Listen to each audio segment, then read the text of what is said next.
Why are you trying to define South African hip-hop to what you want it to be? Because I started it. And number two. You know, everybody talks about who's the best rapper, who got the hits, who's trending, who's falling off. But nobody talks about something deeper. Who actually has the power in SA hip-hop? Because let's be honest, not every talented rapper makes it. Not every hit song gets pushed. And not every artist gets the same opportunities. So, what's really going on? Because behind the music, there is a system. And that system decides who gets seen, who gets heard, and who gets left behind. So let's talk.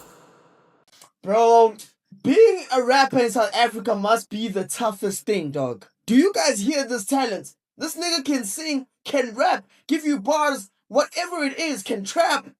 He can do it. That's big hash. And then the game is gonna lock you outside, bro. Something needs to give in South Africa, though, when it comes to hip-hop. I do not know what it is, but something needs to give. You see, when we say power in SA hip-hop, we are not just talking about fame. We are talking about control. Control over playlists, radio spins, collaborations, platforms, exposure. Because you can be talented, yes, but if you don't have access to these things, you are invisible, bro. And that's where the game starts. I'm going to share an article that has been shared by SA Hip Hop because I shared what's happening in the SA industry and the crimes against humanity that are occurring in the industry, which have led many artists to take their lives in some cases. I'm one of the artists that has been exiled, where my music is not being played and not being received. And I'm glad that SA Hip Hop decided to share this article, lifting a lid on the dark sides of the industry. Every industry has gatekeepers. And in SA Hip Hop, they're not always obvious. Sometimes it's DJs, sometimes it's radio, sometimes it's platforms. Think about people like Speedsta. He's not just a DJ, he's a curator. Meaning he can introduce artists to a wider audience or completely ignore them. And when someone like that speaks, the culture listens. That's power. What do you think is holding South African hip-hop back at the moment?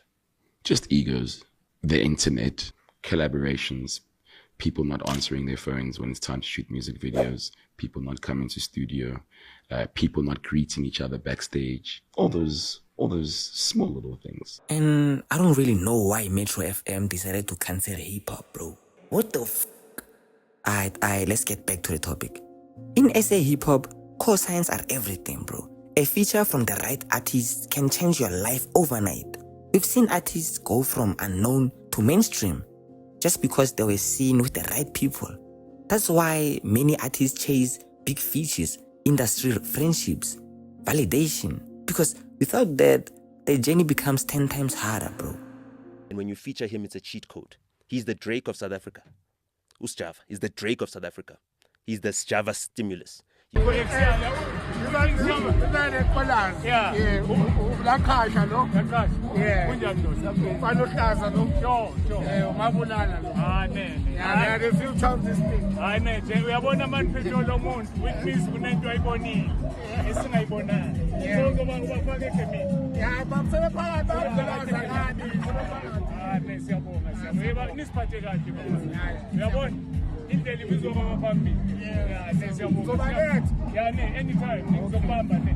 Now here is where it gets uncomfortable though. There's a side of SA hip-hop people don't like discussing. Politics. And not government politics, no. Industry politics. Who likes who? Who doesn't support who? Who gets invited where? Who gets left out? Sometimes it's not about talent. It's about relationships. And if you're not connected, you can be overlooked just easily, bro.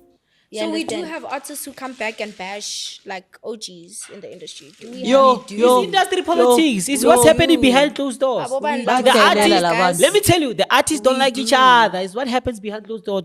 And it's slowly becoming worse now, and it's so sad to watch, you know. Ooh. And that is not building the industry. Damn. That is actually making Scattered. Yes, Scattering because industry, okay, dividing it. you know, it is not a shameful thing to say you dope. I looked up to you. Let's work. There is no let's work right now.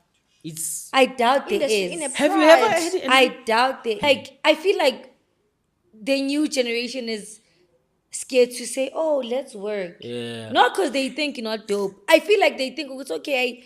They Also, made it. you understand, Make and it it's not even casual. supposed to be like that. We're supposed to be building each other, because if we're doing this, the generation that is coming, I pelile. But something is changing right now. The new generation isn't waiting for permissions anymore. Now, artists like Brotherkupa and Jaykatana and many more are building their own audiences, bro. No radio, no gatekeepers, no traditional cosigns, just internet, community, and identity. And for the first time, power is slowly shifting.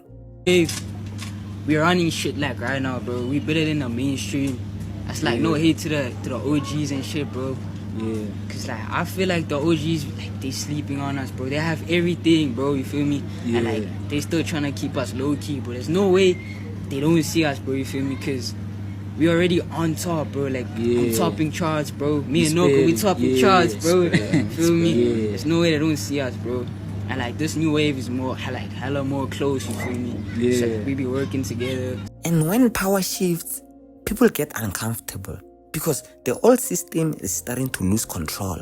Artists who relied on radio, industry connections, traditional exposure now have to compete with independent movements, online communities, direct fan engagement, and that changes everything if you look at it. So here's the untold truth. SA hip-hop has never just been about talent. It's about access. It's about positioning. It's about who controls the platform. Couple issues I have with the SA hip-hop industry. Too much politics, not enough pen game.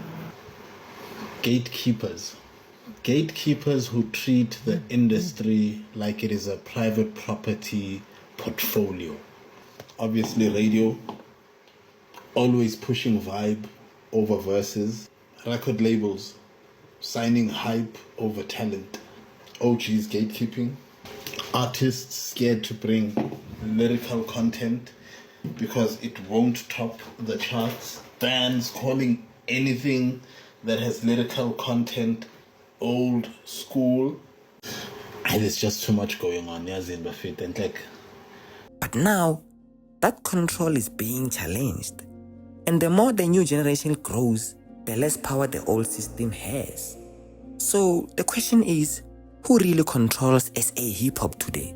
Is it still the gatekeepers? Or is the power finally shifting to the artists and the fans?